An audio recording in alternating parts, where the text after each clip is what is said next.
Bonjour à tous, on se retrouve au bord de l'eau une nouvelle fois, cette fois-ci pour quelque chose d'un peu particulier.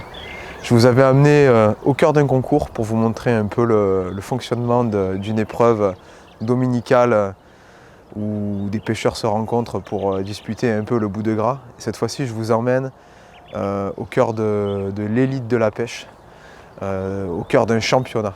Donc, je ne sais pas si ça a déjà été fait. Vu de l'intérieur, vu de l'extérieur ça existe, mais vu de l'intérieur je ne sais pas si ça existe. En tout cas je vous amène avec moi au bord de l'eau, déjà pour une première manche, donc une première partie de pêche pour un entraînement, donc pour prendre un peu, tester le parcours, reprendre un peu la température. Et surtout on va voir ensemble le déroulement de la première manche du championnat, donc une manche d'entraînement, une manche de championnat. Ça va être quelque chose d'assez atypique je pense. Vous allez voir qu'on peut quand même trouver du plaisir à haut niveau tout en étant sérieux mais en gardant son sens de l'humour et puis sa passion tout simplement.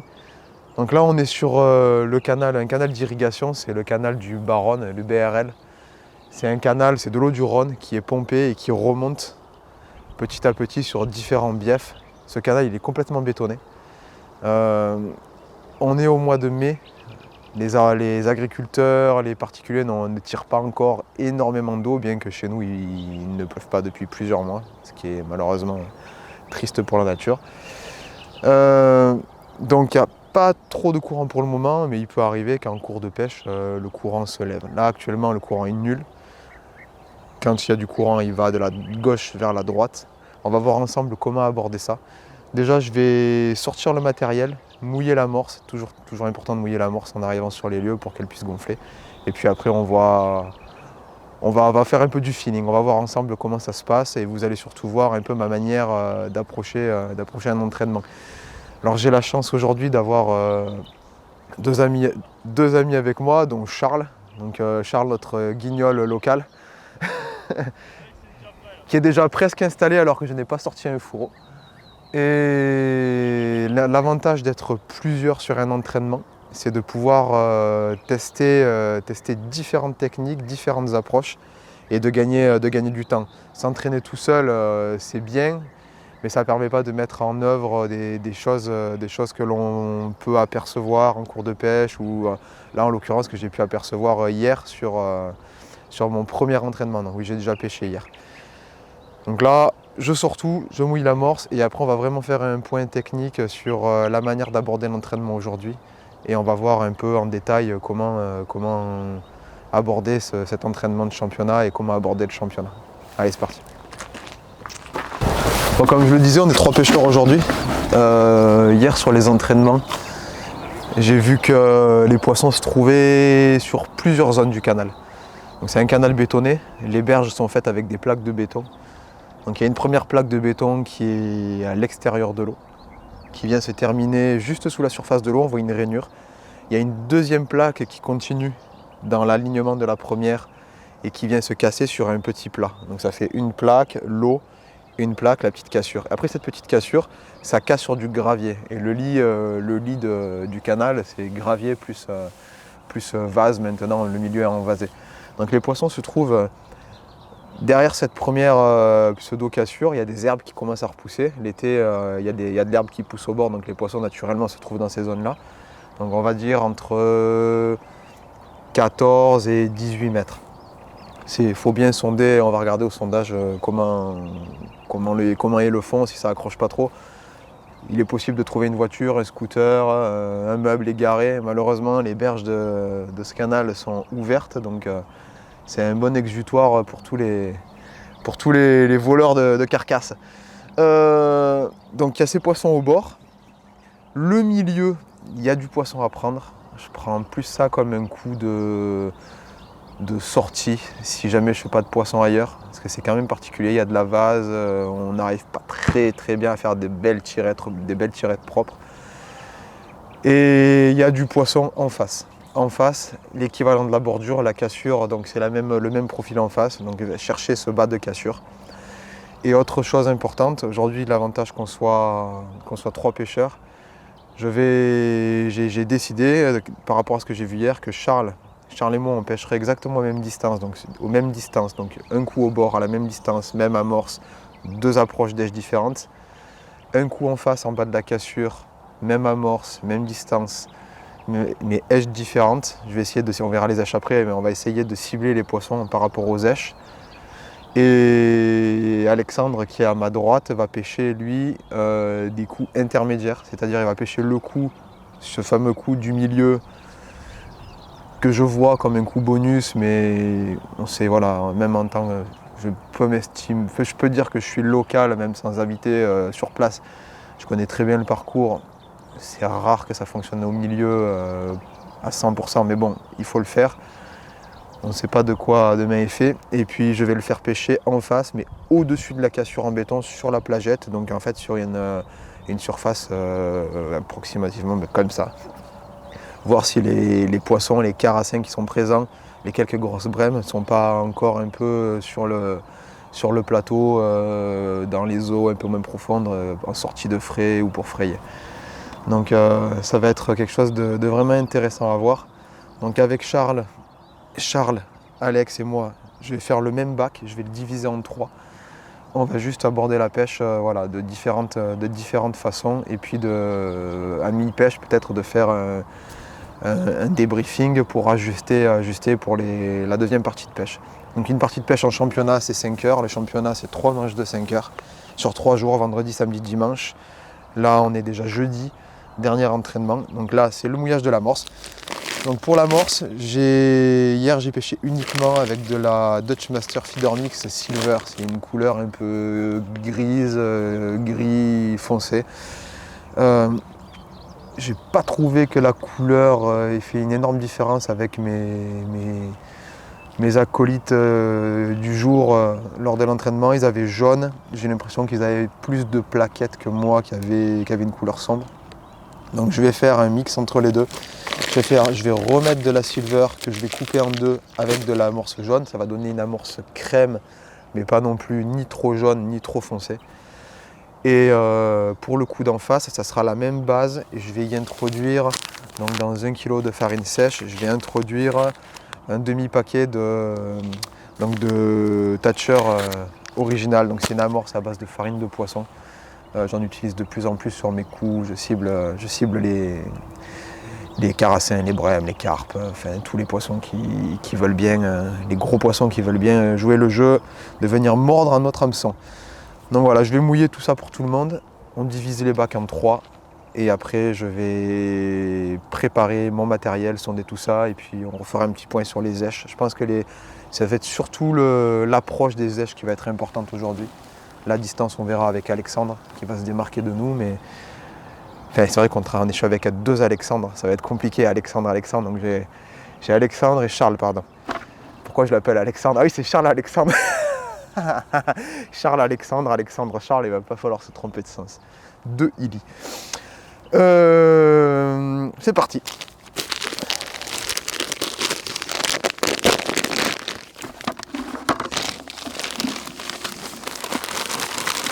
Donc là on est 3 pêcheurs pour les coups du bord et les coups du milieu. Ça sera 50-50 de Feeder Mix Silver, Feeder Mix Yellow.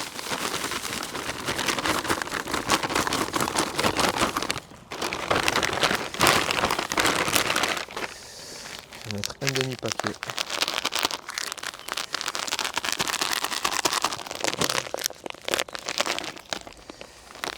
Un demi-paquet de ça.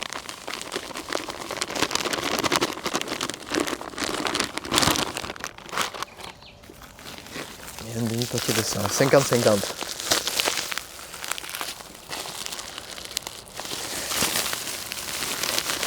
J'ouvre ça avec la bouche, c'est un peu risqué. J'ai déménagé et là où j'ai emménagé, pour la première fois de ma vie, j'ai des souris qui ont tapé les paquets. Aux joies, au désespoir. Donc là, c'est l'amorce du bord.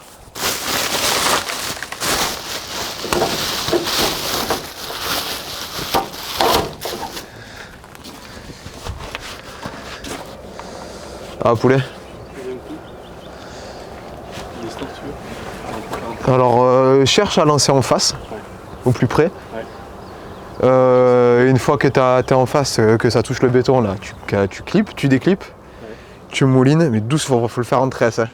Tu mets 50 grammes, tu mets un truc de 50 grammes, un feeder ou un plomb, mais pas un plomb, un arlesé, ça sert à rien.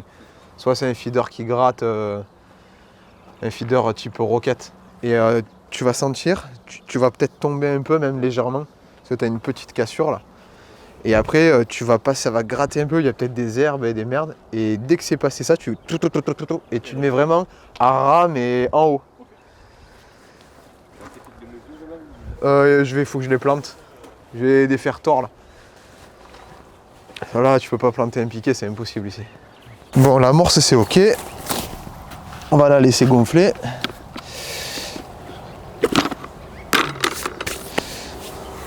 Ouais, ça fait quand même quelque chose de brun gris, de brunge.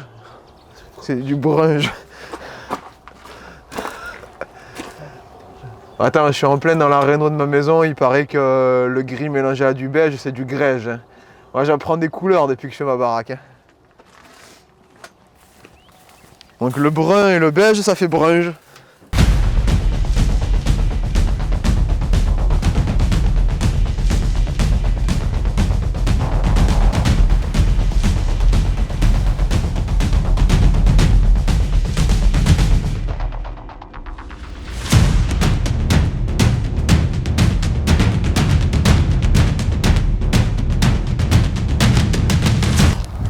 Bon, je suis en train de régler ma première canne.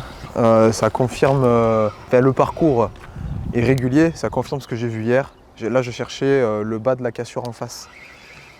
Sur un endroit où à peu près propre, là en l'occurrence des petits graviers pour pouvoir faire des tirettes. Et ça se situe à 44 mètres environ. Environ, même assez précisément, même j'ai envie de dire. Hier, j'étais à 44 pointes de canne. Donc là, c'est une Horizon Pro X-Class en 3,60 m, donc de puissance 60 grammes. Donc pointe de canne, je suis à 44 mètres, tout pile. Donc ça doit faire 44 plus la canne. On n'est jamais canne en face, donc ça doit faire, on va dire, 46 mètres. Le canal, de toute façon, fait 53-54 mètres de mémoire. Et voilà, donc là, ça va être mon coup d'en face. Charles a réglé exactement la même distance. C'est ce que je disais tout à l'heure, ça va être vraiment une approche équivalente en distance, en amorçage. On va juste faire différer les éches entre nous, entre Charles et moi. Et Alexandre, lui, pêchera des distances donc plus loin sur le haut du talus, donc dans une seconde de fond, donc vraiment sur le béton, dans la pente. Ça va venir tomber sur sa plaque, et puis en plein milieu, dans la vase. Il a sondé, c'est que de la vase. Donc là, j'ai monté ma première canne en 3,60. C'est une canne que j'aime bien, très très polyvalente, et qui permet vraiment de pêcher partout. Là, l'avantage qu'il y a, c'est qu'avec le vent qui est annoncé, je vais pouvoir y mettre des feeders de 50 grammes, contenance moyenne, voire même large, et envoyer sans souci. Et puis s'il faut pêcher en 30 grammes en face, ça ira très très bien aussi. J'ai mis un sillon en 1 dessus. Le vent sur le bord, il vient pas taper le béton, donc je vais avoir la pointe de la canne un peu à l'abri, donc ça ira très très bien. Et puis on est encore sur l'entraînement, je suis toujours à même de changer. Je crois que le plus gros du vent, c'est aujourd'hui. Donc là, j'ai réglé avec mes piquets de mesure, piquets qui font 4 mètres.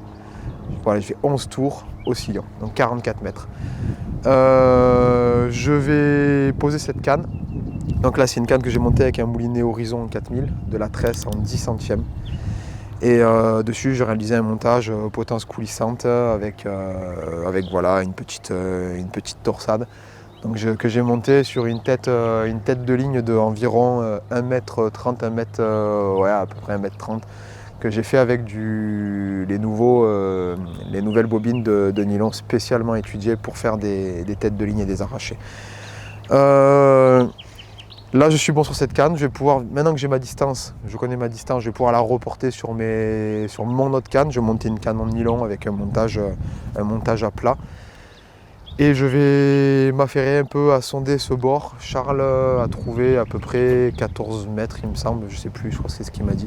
Donc je vais sonder, je vais voir si je trouve à peu près la même chose. Et de toute façon, on a dit qu'on se mettait à la même distance, à 50 cm près. Il faut quand même étudier le fond, savoir si j'accroche pas, si c'est pêchable. Ça sert à rien de poser la même distance et de tout poser sur un accro pour se retrouver embêté pendant 5 heures. Donc là, c'est le conseil que je donne à beaucoup, c'est même sur un parcours très régulier comme ça, là on le voit, mes distances c'est les mêmes que les distances d'hier, mais je déclippe, je ressonde. Je ne clippe pas à l'avance, je ne pose pas tout sur leur atelier en me disant non mais je ne vais pas montrer comme ça au sondage où je pêche à mes concurrents. Non, non, non, il faut vraiment sonder, c'est important. Il peut y avoir, comme je le disais, des carcasses de voitures, des arbres, enfin, plein de choses que les gens auraient balancées dans l'eau. On est en compétition, il y a beaucoup de gens qui vivent encore à l'ancien temps, c'est-à-dire qu'ils ne partagent pas, ils cachent tout. Bon, il n'y a pas de souci. J'ai rien à cacher avec mes voisins. Après, c'est vraiment la qualité de pêcheur qui fait la différence, la gestion des éches. Je ne pense pas qu'il y ait une grosse différence au niveau de l'amorce, au niveau de la canne ou de la distance. De toute façon, au feeder, une distance de pêche, si je prends la décision lors du championnat de pêcher 15 mètres et 44 mètres et que j'ai mon voisin au bout d'une heure qui commence à m'atomiser à 30 mètres, je ne suis pas plus bête qu'un autre à me dire bon, ben, je prends une canne, je déclipe, je lance à peu près dans sa ligne de pêche et puis je recommence à pêcher directement là. L'avantage du feeder, c'est qu'on apporte assez peu d'amorce, assez peu d'èche dès le début. Bien sûr, on ne va pas changer au bout de 4h30. Mais au bout d'une heure, 1h30, ça me semble tout à fait envisageable de changer de coup, de refaire un coup. Surtout que sur ce type de parcours, les poissons se tiennent dans des lignes d'eau, dans des distances. Et c'est possible en très peu de temps de les faire entrer et de les retrouver, quoi. Au bout de 2 cages, en concours ici, au bout de 2 cages, j'ai déjà redémarré une pêche. La pêche de compétition, c'est beaucoup de feeling aussi. Il faut savoir s'adapter. Et là, ce qui va être important, c'est de ne pas perdre de temps et prendre les bonnes décisions au bon moment. 5 heures de pêche avec un niveau qui est déjà élevé. Les secondes, maintenant, en pêche au feeder, c'est des niveaux élevés. C'est des descendants de première, c'est des restants de seconde. On est quand même sur, on commence à arriver sur le haut du tableau. On y est déjà presque bien comme il faut. Donc pas perdre une seconde et savoir réagir. Et ça va être là l'intérêt, vous allez le voir sur la première manche du championnat, d'avoir derrière soi du monde pour accompagner. Pour la préparation des amorces des éches, c'est une chose, mais surtout ils vont servir Dieu. Et d'aller voir les autres concurrents et de venir me faire un point toutes les 10 minutes, quart d'heure, demi-heure, savoir qui prend quoi, où j'en suis dans le secteur, et c'est ça qui va être important. Amen. Bon, on va pouvoir attaquer la phase d'entraînement, on est à environ 5-6 minutes de l'amorçage. Il est 9h moins le quart, on va faire pêche 9h moins 10 et on va pêcher 5h. Donc là j'ai fini de m'installer, j'ai monté 2 cannes, donc des Pro Class en 3,60 m comme je le disais tout à l'heure. Les 2 en tresse, une à plat, une en potence coulissante. Et pour le coup du bord, j'ai monté 2 cannes des Horizon Slim, des Pro Slim, une en 3 mètres avec un petit montage hélicoptère que je peux basculer en montage à plat. Et une avec, en 3,30 m avec un montage potence coulissante. J'ai également monté une canne, une 4 mètres 80 grammes pour lancer des cages d'amorçage en face. Donc là la stratégie, on a décidé ensemble que moi j'utilisais en face uniquement des casters et du fouillis. Et sur le coup du bord, des casters et des terreaux avec quelques pinky. Charles lui au bord fera fouille pinky et en face il fera terreau fouille. Alexandre lui sur le coup du milieu va faire fouille pinky au début puis il avisera. On fera un point, voir s'il faut évoluer dans les éches pour sélectionner ces choses là. Et puis sur le coup d'en face, coller au béton, là c'est caster, terreau, maïs. Si on pêche collé en face, c'est pas pour aller tricoter des ablettes. Donc il sélectionne au niveau des éches, il sélectionne au niveau du montage. Ça va être un montage grossier avec un bading grossier aussi. Donc là on va passer à la phase d'amorçage. Ce qui a été décidé, c'est qu'on envoie tous chacun sur nos coups respectifs d'en face. 44 mètres pour Charles et moi et environ 52 mètres pour Alex. On va mettre 5-6 cages. Des cages de contenance, là en l'occurrence c'est une horizon large, donc j'ai mis 40 grammes pour voler droit dans le vent. Et après on va attaquer sur nos coups du bord. On va mettre quelques cages tous dessus dans les 10 minutes d'amorçage qui restent, parce qu'une phase d'amorçage en championnat c'est 10 minutes, donc on essaye de se coller un peu, de se coller au règlement du championnat pour que ça ressemble un peu à quelque chose. Donc 10 minutes d'amorçage, donc on envoie 5-6 cages en face, on finit les 10 minutes sur le coup du bord et après on enchaîne la pêche au bord, on voit comment ça se déroule et après on définira de comment on va voir, à quel moment on va voir que si les poissons sont présents sur le coup du bord, sur la berge d'en face. Voilà. Donc là moi il me reste à mettre l'amorce dans mon petit bac, 2 amorces différentes donc il ne faut pas se tromper.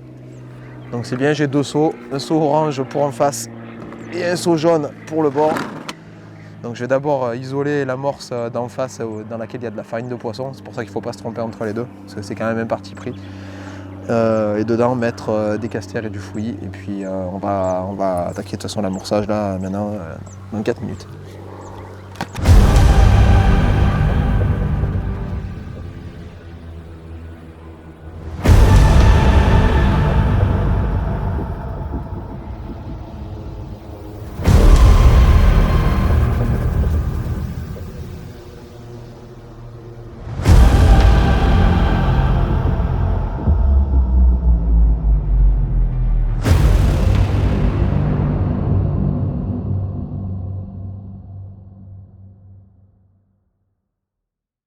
Bon alors on vient de terminer la phase d'amorçage, ça fait 10 minutes.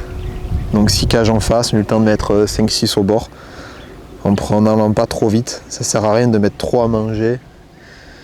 L'ensemble des compétiteurs qui se sont entraînés ont vu que qu'il n'était pas forcément utile de mettre un gros tas et mettre énormément de dèches. Les poissons restent quand même compliqués à prendre. Donc là je vais continuer à amorcer le bord en attaquant de pêcher dessus. Commencer avec un gauzer pour un peu prendre la température, un gauzer et continuer à mettre doucement des casters et des terreaux sur le bord.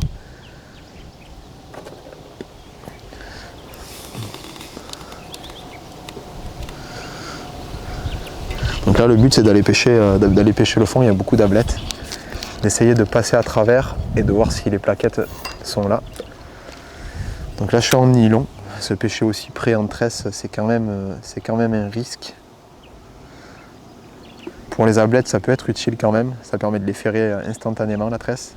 Et là, pour cette première phase de pêche, quand même essayer d'abord de pêcher le fond, voir s'il n'y a pas des plaquettes, des gardons qui traînent, et éventuellement un ou deux petits carassins. Il s'est pris beaucoup de petits carassins de 40, 50 grammes, 60 grammes.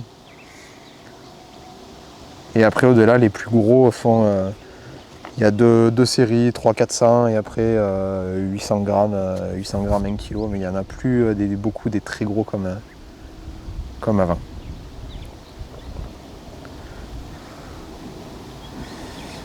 Donc là j'attaque avec ma petite canne en 3 mètres. Début de pêche, je vais essayer de rythmer un peu. Petit caillou. Ah, petite tirée de vis derrière.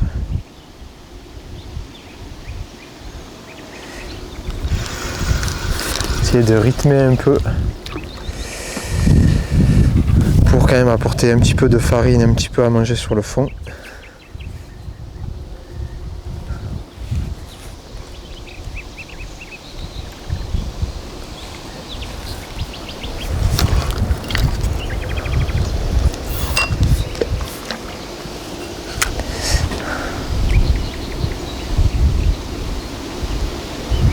Quand ça tape.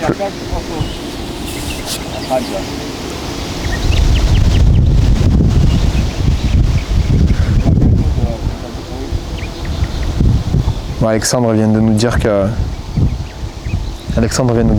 premier passage à 30 mètres, il vient de faire une plaquette, c'est intéressant.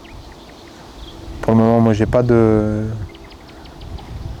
touche proprement dite, je vois pas Charles faire de poisson non plus, il bricole. Bon, c'est un peu tôt pour tirer des conclusions, mais déjà c'est intéressant, on voit que les poissons sont réactifs au milieu dès le départ. Au lever du jour, on est arrivé, les poissons sautaient partout, à toutes les distances, et des gros poissons. Vraiment des gros poissons.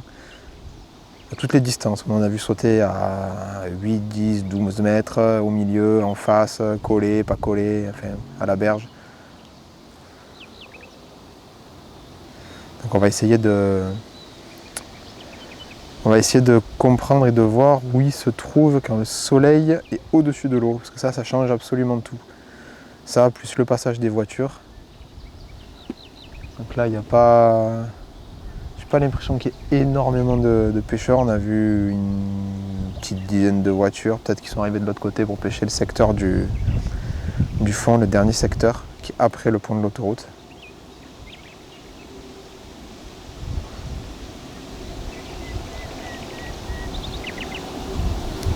Là, pour le moment, c'est pas ça. Je vais y mettre.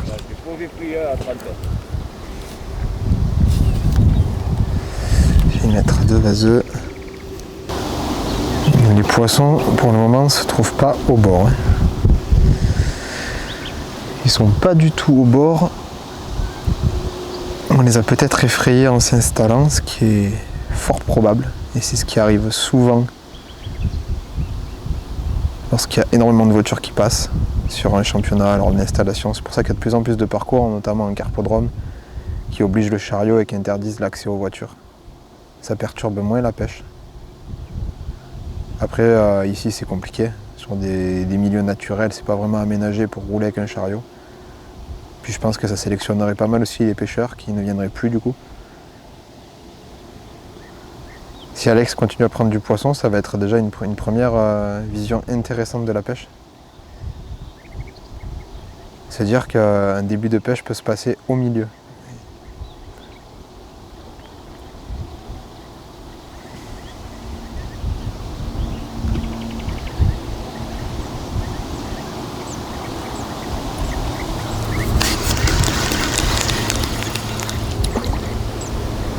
Donc au vase, rien du tout, même pas une ablette. Même pas une ablette, je vais essayer de suite avec un morceau de verre de terre. C'est ça pareil, hier, ça avait vraiment... ça fonctionnait vraiment plus que bien. Donc, je piquais un petit dendros par la tête. Et j'y enlevais une bonne partie pour que ça soit proportionnel à la mise. C'est des ciseaux de droitier. Pour que ça soit proportionnel à la taille de l'hameçon. On va garder le bout de terreau.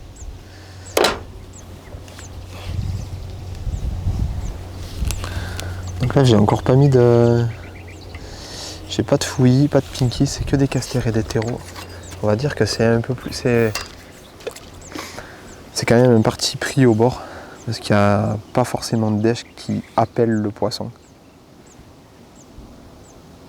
Le fouillis, ça dérive beaucoup dans les couches d'eau, avec la dérive, le courant, ça va aller chercher les poissons, ça se promène.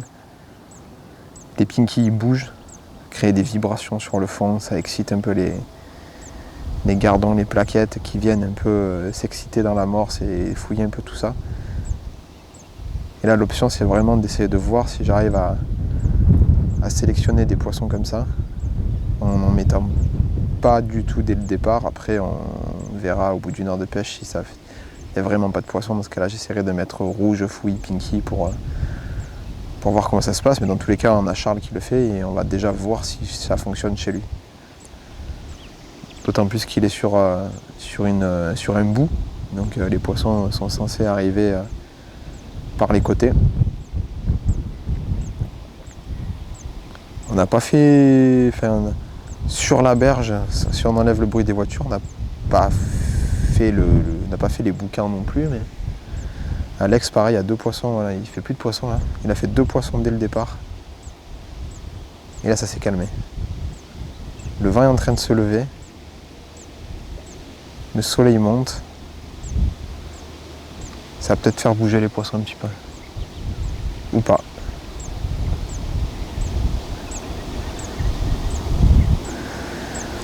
Ce qui est compliqué en championnat, c'est de trouver la bonne stratégie pour pouvoir passer, pour faire un résultat.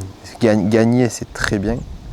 C'est toujours l'objectif, mais en fait, le vrai objectif, c'est d'être dans les montants. Ce qu'on appelle les montants, ça va être là, en l'occurrence, les 7 premiers du championnat qui vont monter au niveau supérieur. Donc du 1, du 1er au 7e, les pêcheurs iront en première division nationale qui correspond au championnat de France. Donc là c'est l'élite, ça se passera dans un plan d'eau qui est peuplé de brème et de poisson-chat. C'est une pêche complètement différente. Mais pour ça, il faut trouver la stratégie ici qui va permettre justement de réaliser un bon résultat pour faire dans les 7 premiers. Alors il y a deux manières de voir les choses. C'est assurer le coup en pêchant là pour le coup les petits poissons pour faire 3 fois un résultat correct mais pas gagner ces secteurs et là pour assurer monter. Il y a la stratégie de se dire je prends des options, je pêche les gros poissons et puis ça passe ou ça casse. Moi je suis toujours partagé, j'ai toujours des regrets après un championnat quand j'ai fait comme tout le monde à pêcher les ablettes ou les plaquettes, me dire punaise mais en fait il y avait des carassins et des brèmes à prendre et j'ai pas essayé de le faire. J'ai toujours ce petit regret. Et là sur ce parcours là, en fait c'est compliqué de se positionner vraiment. Même, on peut pas dire je pêche en face, je pêche au bord, c'est là que ça va se passer, on n'en sait rien. Je pense que ce qui va être intéressant, comme je disais tout à l'heure, c'est d'avoir un coach qui va aller voir un peu ce qui se passe à droite et à gauche. J'ai essayé 5 minutes au large, j'ai pas vu une baigne avec un ver de terre et un pinky à l'hameçon. Je reviens au bord, j'ai mis un gozer à l'hameçon et j'ai de nouveau, j'ai une touche. Je pense une petite tablette ou une petite plaquette. Maintenant il faut voir si les poissons commencent à rentrer sur le coup, parce que là c'est pas un amorçage à fin du... Ouais. Là par contre, c'est un beau poisson. Un beau poisson, c'est pas une ablette.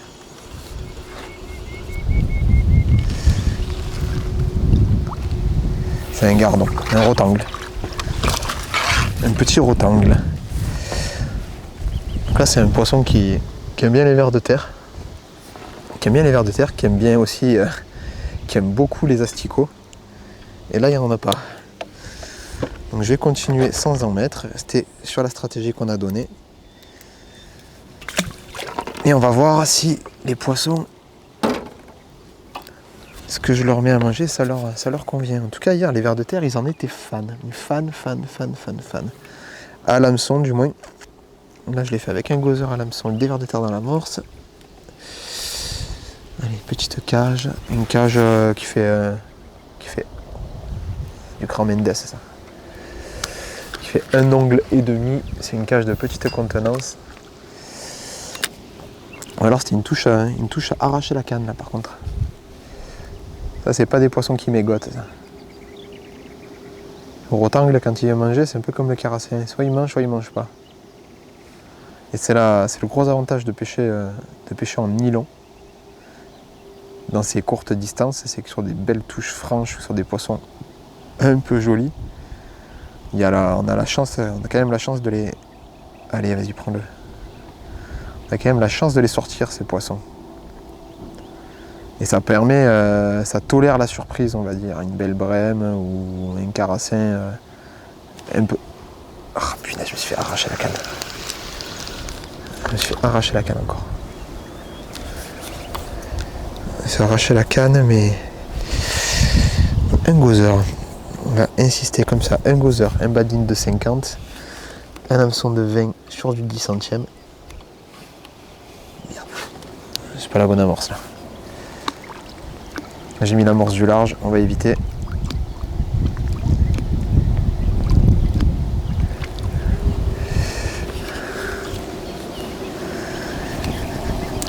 On va essayer de ne pas se mettre une épine dans le pied dès le début.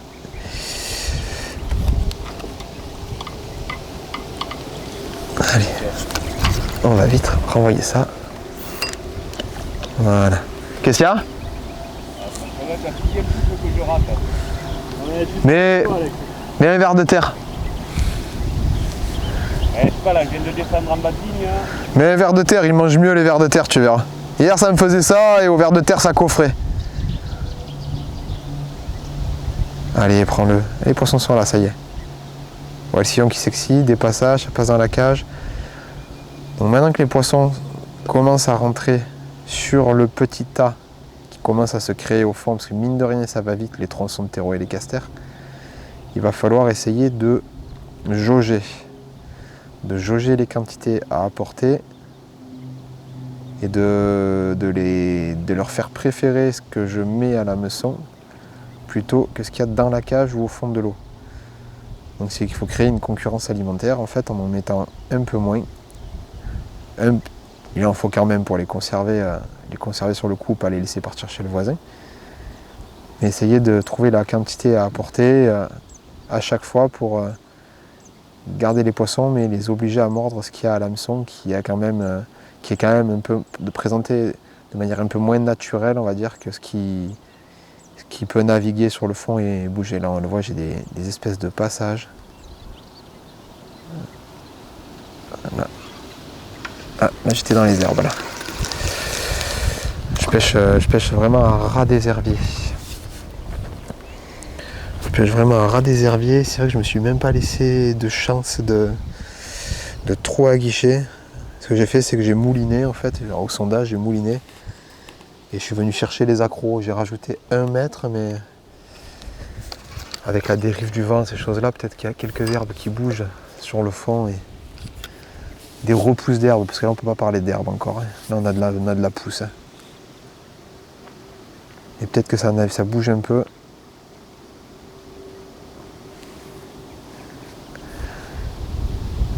Et je vais essayer de passer avec un feeder à plomber aussi latéral peut-être pour permettre des aguichages plus doux. La plombée latérale a tendance à mieux. Là j'ai des touches de nouveau. J'ai pas l'impression que ça prenne ce que j'ai à l'hameçon.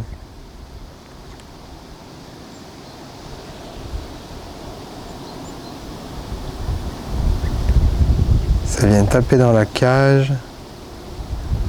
Ce que je vais faire, c'est que je vais mettre un morceau de ver de terre. On va lâcher le gozeur. Oh là là, petite touche. Des touchettes.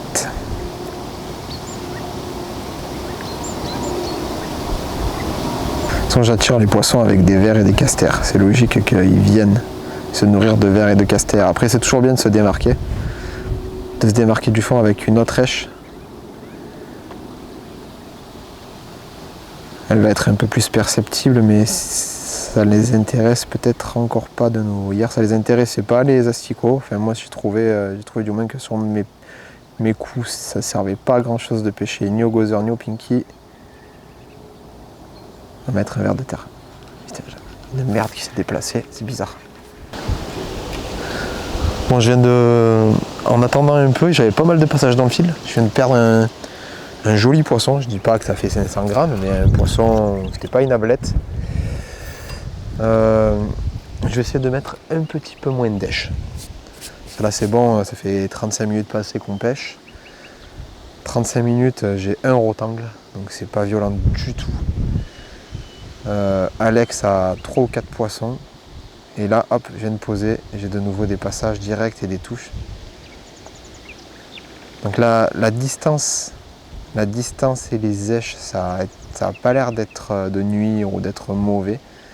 Maintenant, il faut que j'arrive à comprendre comment piquer ces poissons. Là, le ver de terre, en attendant, j'ai touché un beau poisson, mais je l'ai pas sorti, donc ça ne mord pas franco. J'ai dit que j'allais essayer des vers de vase, j'ai remis un ver de terre, peut-être essayer directement au ver de vase. Si c'est des plaquettes, les plaquettes, elles aiment bien venir un peu se rouler dans l'amorce, tourner au-dessus du montage. Je vais essayer de pêcher, de mettre des vaseux. Oh là là, je me suis fait arracher la canne de nouveau, mais j'ai pas de poisson. Donc, allez, changement d'èche. Changement d'èche, et si ça va pas, on va essayer de réduire le bas de ligne, faire quelque chose. Alors, vaseux, les petits vaseux. Alors, les vers de vase et le fouillis, c'est quand même les alliés des championnats. Je suis pas forcément pour. Il y a des parcours, ça permet de prendre plus de poissons. Mais ici, chez nous, on ne l'aurait pas, le fouillis les vers de vase.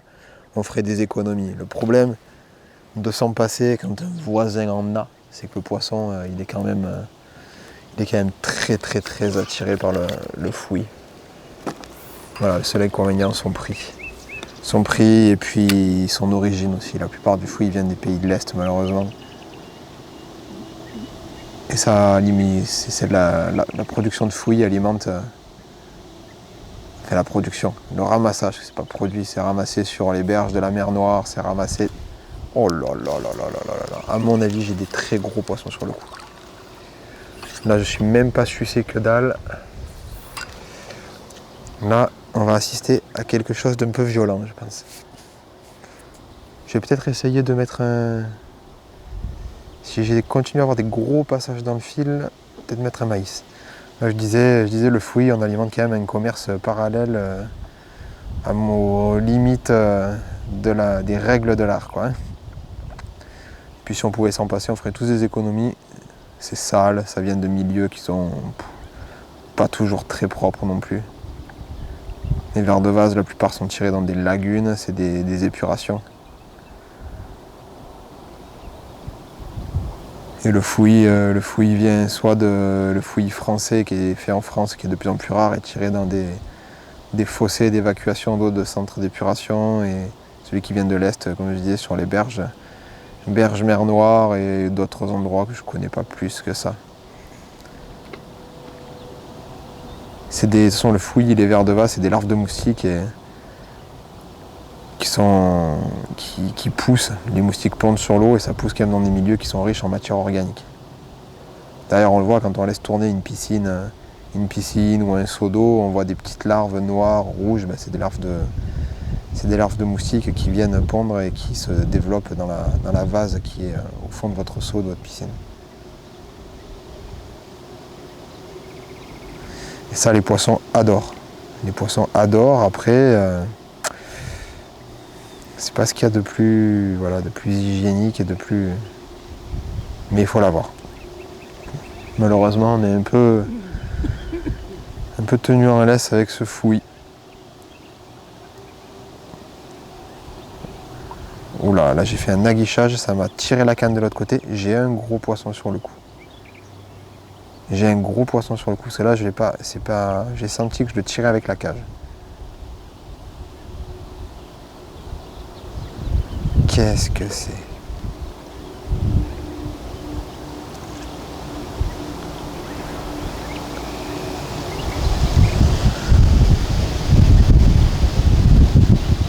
Là, ça serait bien. Qu'est-ce que je vais pouvoir faire? Mettre un grain de maïs, mais un grain de maïs...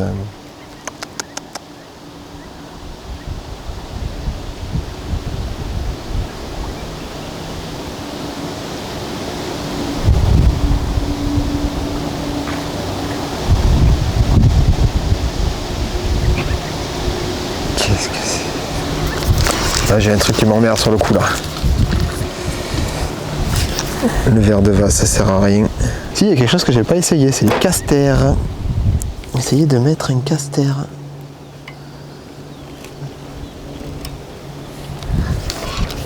Peut-être qu'ils mangent les casters, les poissons.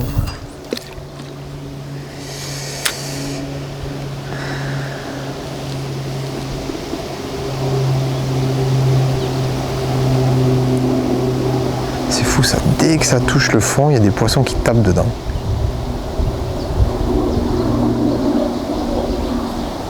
Wow.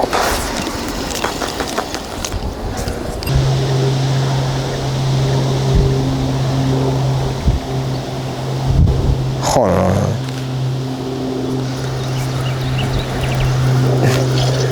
Ah, là ça a été flagrant là. Quand j'avais plein de passages dans le fil. J'ai essayé Théorogose vaseux, rien à y faire. Et j'ai mis un truc à l'hameçon que je ne mets jamais parce que je pêche quasiment jamais avec, un caster. On va confirmer. Je vais essayer de confirmer, j'en remets un. Donc j'ai mis un caster un peu couleur bronze, lancé à vide. Donc, je vais essayer de voir. Donc ça prouve bien que les poissons sont là. Et il faut réussir à les prendre.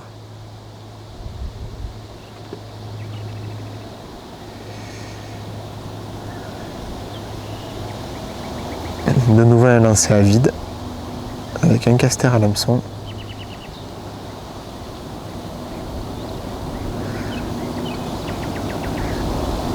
J'ai eu la touche assez rapidement avant. Je pense pas que le badling avait touché le fond. Il y a ça aussi à prendre en considération, que les poissons peuvent décoller. Dans ce cas-là, on allonge le badling pour essayer de faire les poissons à la descente. Et là, vu les passages dans le fil, vu plein de il y a plein de paramètres qui me font dire que les poissons sont pas encore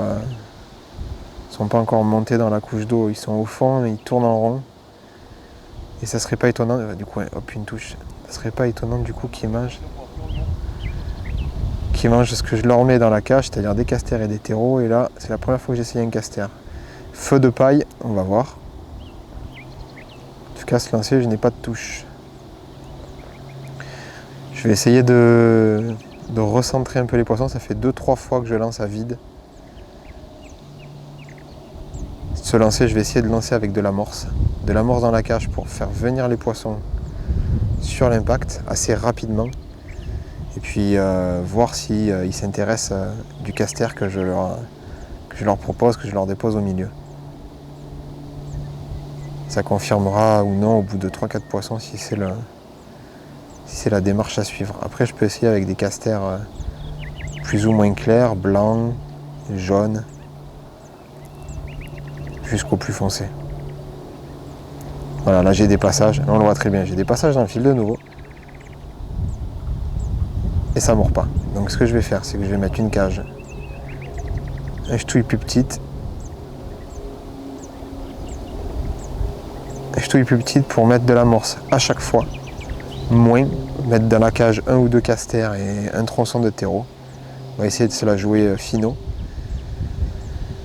Et puis on va voir comment ça se passe. De toute façon, les entraînements sont là pour ça.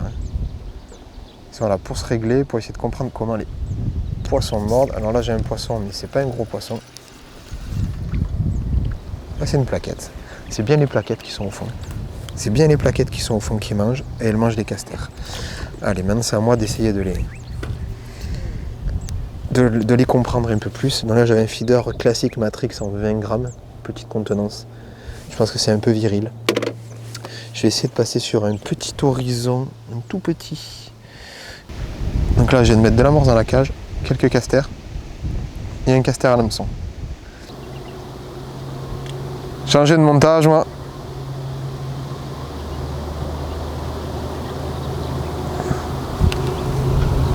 Wow.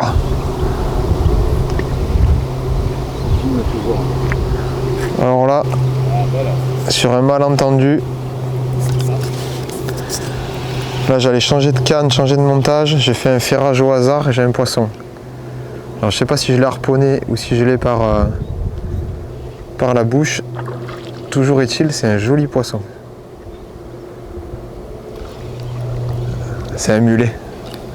C'est un mulet, ça justifierait bien les touches un peu débiles et les passages. Alors il n'est pas énervé. Hein. Il n'est pas énervé, mais bon, tu fais ça le jour du championnat, là tu fais de l'huile avec les fesses. Hein. C'est un poisson qui fait bien 600-700 grammes. Je pense qu'il a été plus surpris que moi. C'est un mulet. C'est un mulet, mais alors il n'est pas... Déjà, il n'est pas dans la bourriche. Je suis en 10 centièmes, hein, en power micron de 10 en bas de ligne. Et j'ai un hameçon droit assez fin de fer.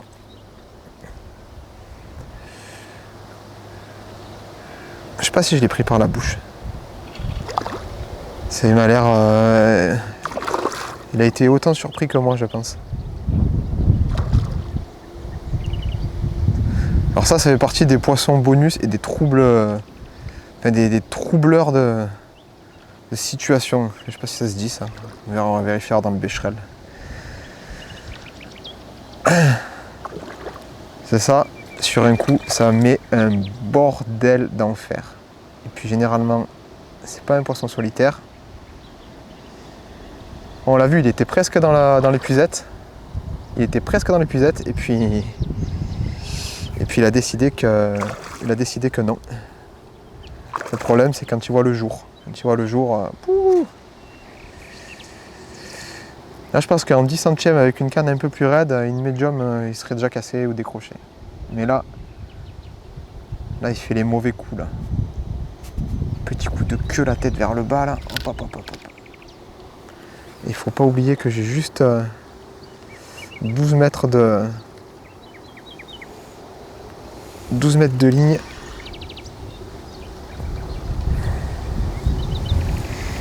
Voilà, la petite Pro Slim en 3 mètres là, c'est un régal là. C'est aussi agréable que de sucer une sucette à la fraise là.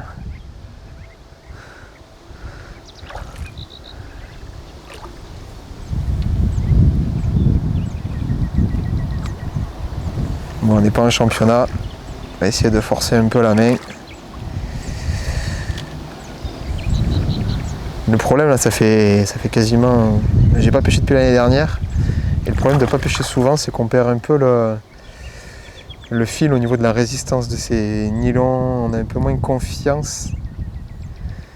Et je pense que là, c'est des secondes, des minutes de perdu. C'est un beau poisson, ça serait bien de le mettre dans l'épuisette pour en faire défiler, le manger avec des petites carottes et un petit peu de céleri rave. Allez, viens là, mon petit aïoli. Hop là, il est dans la fouille. Oh le cochon, oh le cochon. Ça a vraiment une tête, c'est pas beau. Les pauvres, ils ont pas gagné, à la naissance. Bon ben voilà, je peux remballer et préparer la manche de demain. Tadam! Elle est belle cette tablette, non? Eh, petite tablette du sud. Avec sa tête, on dirait un Golgoth, le truc. On dirait Sid. Et il a mangé. Il a mangé. Donc il était bien sur le. Il était sur le tas. Bon, ben, c'est un beau poisson. Je compte pas du tout sur ça pour le championnat. Mais peut-être que ça va me libérer un peu la place sur le coup et permettre aux plaquettes de revenir. Mais bon, une belle plaquette, un beau rotangle, un beau mulet. À dire que pour le moment, ça fonctionne pas, c'est pas dégueulasse. Donc c'est pour ça que le petit 10 centièmes, c'est pas de trop. C'est pas de trop.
C'est une carpe, par contre, à cette distance-là...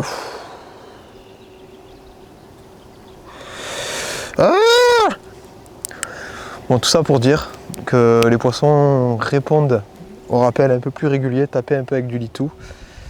Et à l'hameçon, mettre des hachets un peu plus agressifs, terreau maïs. Continuez, je vais peut-être mettre une belle ligne un peu plus solide. Peut-être un MXB3. Je mets du 14. Laisser en 14, voir s'il y a toujours autant de touches, et même si on fait les plaquettes, autant. Ah punaise!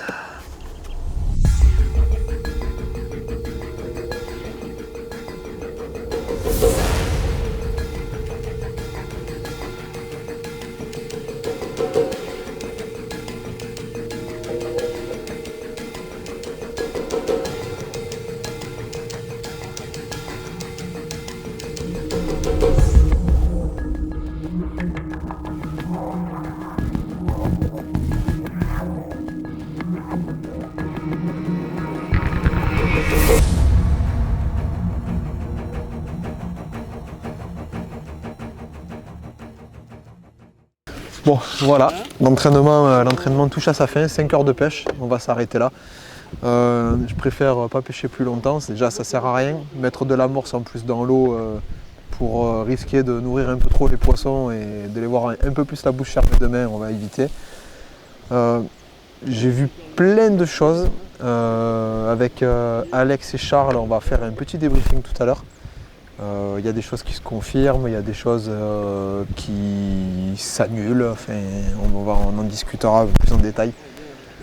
Ça a été une pêche quand même intéressante, avec quelques beaux poissons pris sur différentes distances, c'est ce qui est un peu déroutant. Il va falloir que je fasse un choix.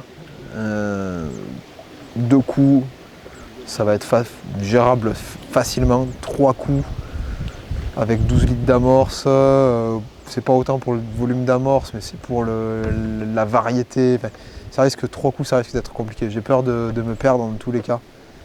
Là, chaque seconde perdue à droite ou à gauche, ce sera des poissons et des points de perdu pour le résultat final. Donc le championnat commence demain matin.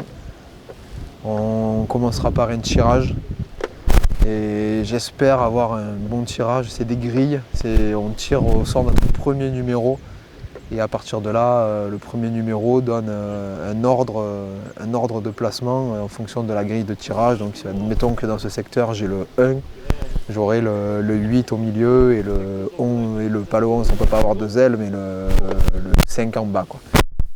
Voilà, c'est des grilles qui sont établies. Le premier jour, on sait où on pêche. Et le deuxième jour, le troisième jour, il y a un tirage au sort du sens de la pêche sur les secteurs. C'est-à-dire que le deuxième jour, je sais les places que j'aurai sur les 3 jours, mais je ne sais pas le vendredi quelle place je vais pêcher entre mon deuxième numéro de tirage ou mon troisième numéro de tirage. Je ne sais pas ce que je vais pêcher le samedi. Le matin même, on fait un tirage de l'ordre ou du désordre du tirage. Ça évite que les pêcheurs, c'est arrivé, viennent amorcer leur place la veille. Mais bon, sur un parcours comme celui-ci, dans tous les cas, c'est pas conseillé. Donc la fin de l'entraînement, la fin de l'entraînement, ça veut dire quoi? Ça veut dire s'organiser au niveau de la voiture, tout mettre en place. Régler non, mais remonter les cannes les montages qui sont cassés ou les reprendre s'ils ont un peu trop pêché, qui sont abîmés.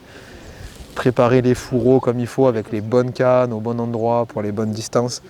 C'est toujours pareil, c'est un souci de gain de temps. Demain, on a 1h30, 2 heures pour s'installer, mais au bout du compte, ça passe très très vite.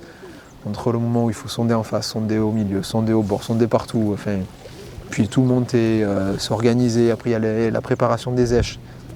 Parce que sur un championnat, c'est comme sur un concours, il y a des limitations d'èches, mais la différence d'un concours de pêche du dimanche, c'est qu'il y a des contrôles. Il y a des contrôleurs qui passent avec des seaux, avec des graduations, qui contrôlent, ils contrôlent et les quantités d'amorce et les quantités d'èches qui sont, que j'ai préparées. Donc on est limité à, je crois que c'est 1,5 litre ou 2 litres, il faut que je vérifie. Dans tous les cas, c'est maximum dans ce volume-là d'èches, 1,5 de pouilly et maximum de vers de terre non coupés. À l'époque, on pouvait les couper, donc dans une boîte d'1,5, on rentrait 1,5 kg et saurait en tirant bien dessus. Voilà, donc je vais finir de tout préparer. J'ai commencé l'entraînement, j'avais 4 cannes, je finis, j'en ai un peu plus. J'en ai monté, rempli, j'en ai laissé.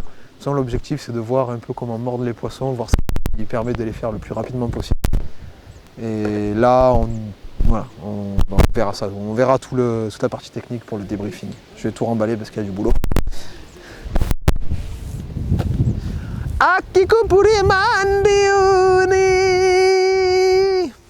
Ça va?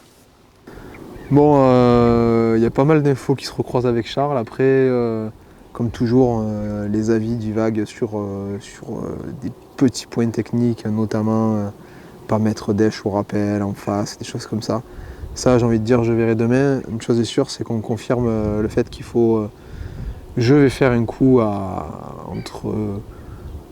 peut-être pas 12, c'est un peu court parce que j'étais trop près des herbes et des accros et au départ, j'ai accroché 1 ou 2 fois.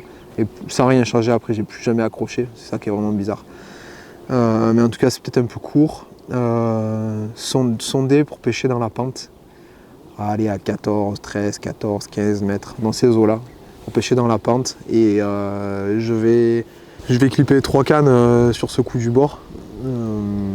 Je pense 2 en nylon, 1 en tresse, enfin 3 ça serait un minimum. Si j'ai le temps de doubler, je doublerai, mais ce ne sera pas des cannes, enfin on va dire des montages supplémentaires ou différents. Ce sera juste pour doubler en cas de casse. En tout cas, je vais mettre 2 nylons.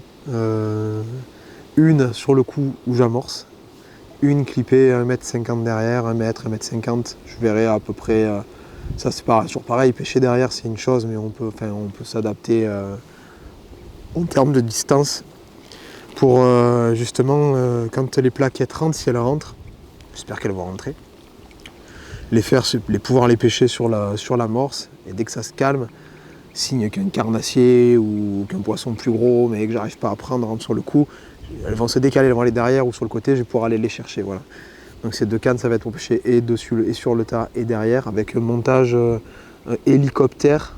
L'avantage de l'hélicoptère, c'est qu'on peut le transformer à plat en bougeant la graffe.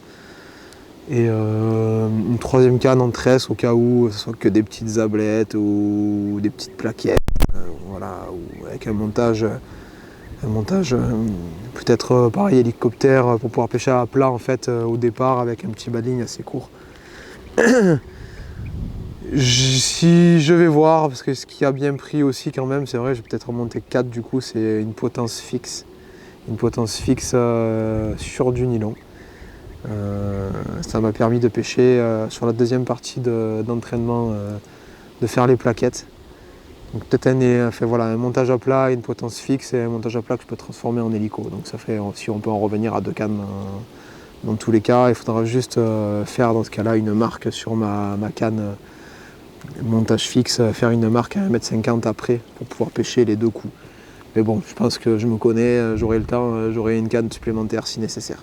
Donc ça c'est pour le coup du bord. Coup du large, je vais monter des cannes un peu plus longues. Là, donc au bord ça sera 3 m, 3 m 30, des Pro Slim, ça on a déjà vu pendant la pêche de l'entraînement. Et au large, mes 3,60, mes Pro Class, un peu plus puissantes. Il y a quand même du courant qui tire un peu sur la bannière quand ils aspirent, quand ils démarrent les pompes. Donc il faut quand même une canne un peu péchue pour en face qui retienne cette bannière sans pour autant décoller le feeder du fond. Je montrerai donc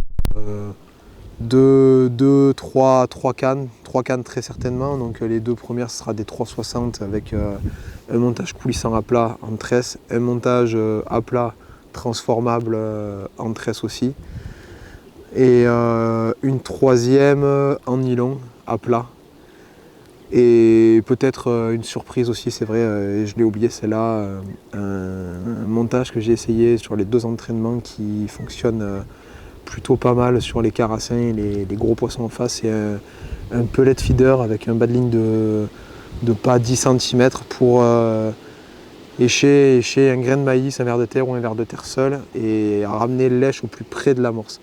Donc le pellet feeder, pourquoi et pas le méthode?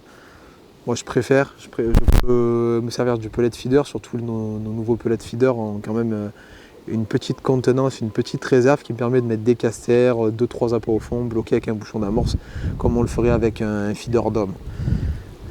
Donc voilà, du coup ça fera 4 cannes en face. Je vais me retrouver comme d'habitude avec 12 cannes à côté de moi, je me connais, mais j'ai envie de dire je préfère en avoir beaucoup et pas les utiliser qu'à en avoir plein les fourreaux, pas les sortir et en cours de pêche me dire ah, punaise, si j'avais eu ça, peut-être que ça aurait fonctionné. Dans tous les cas, la stratégie elle va se passer comme ça va être un amorçage en face au départ, un amorçage je pense copieux. Copieux, pas avec des gros feeders, mais avec une contenance moyenne, enfin, si une contenance large sur un feeder classique, ça serait une contenance large. Ça ne sera pas un feeder d'amorçage, c'est ça que je voulais dire. Un feeder de contenance large, avec mon amorce, donc la même base que celle du bord, mais avec de la thatcher au milieu pour apporter un peu de farine de poisson, une touche de différence avec mes voisins si peut-être qu'ils en auront, mais s'ils n'en ont pas eu, j'aurai la petite différence qui fait que, et chargé dedans en caster, terreau, et je vais éviter le fouillis. Je vais éviter le fouillis pour éviter d'attirer toutes ces ablettes et toutes les plaquettes qui pourraient nuire à l'approche sur ce coup-là. Le but du jeu d'aller à 44-45 mètres, c'est pas de ramener avec une ablette de 10 grammes tous les lancers, c'est d'y aller, d'avoir la canne qui se plie en deux, de ramener un gros poisson. Donc là, je vais l'amorcer au départ. Pendant 8-10 minutes, je vais voir et je vais attaquer à pêcher directement sur le coup du bord. Si j'ai le temps de mettre une outre de cage, je mettrai une outre de cage avec mon feeder de pêche. Donc ça serait un feeder de entre 15 et 20 grammes, contenance médium au départ, et se réduire avec des petites cages de la taille d'un ongle pour essayer d'apporter un petit peu à chaque fois, mais voilà, très peu, mais à chaque fois pour garder les poissons un peu en activité sur le coup. J'ai essayé 2-3 fois d'arrêter de mettre à manger, j'ai fait des poissons à vide, mais derrière, sur le coup, ils ont tendance à s'éloigner, donc il va falloir trouver ce réglage, ce juste équilibre entre lancer à vide derrière, amorcer sur le coup, et puis se donner, je pense, une demi-heure, toutes les demi-heures, aller faire un lancer en face, voir si les poissons sont en activité. Ça, c'est l'occasion au passage de mettre un peu à manger. Je ne ferai pas 3 coups, pas dès le départ. Toutes mes cannes, j'ai le clip, je peux l'enlever et partir à 30 mètres si nécessaire. Là aujourd'hui ça n'a pas été la pêche, Alex n'a pas fait une super pêche à 30 mètres, il était pourtant tout seul à droite. Donc voilà, en face, en fait au final je vais pêcher les mêmes distances à quelque chose près des deux côtés, que ce soit, enfin, je serai à la même distance de la berge que je pêche en face ou sur ma berge à moi. Je pense que c'est là les poissons se trouvent dans la pente, dans le gravier, et voilà, il ne faudra surtout pas manquer un poisson. On a manqué de décrocher beaucoup de poissons aujourd'hui, mais demain il ne faudra pas en décrocher, surtout qu'il y aura moins de gros poissons. Maintenant je vais finir de remballer, et puis je vais commencer à me concentrer pour demain le grand jour, et puis brûler un cierge pour le tirage, parce que je pense qu'il sera important mine de rien. Au milieu, les places du milieu, ça sera quand même des places très compliquées. Demain on sera 11 par secteur, il n'y aura pas de trous, il n'y aura pas des ailes dans tous les sens. Allez, c'est parti, au revoir.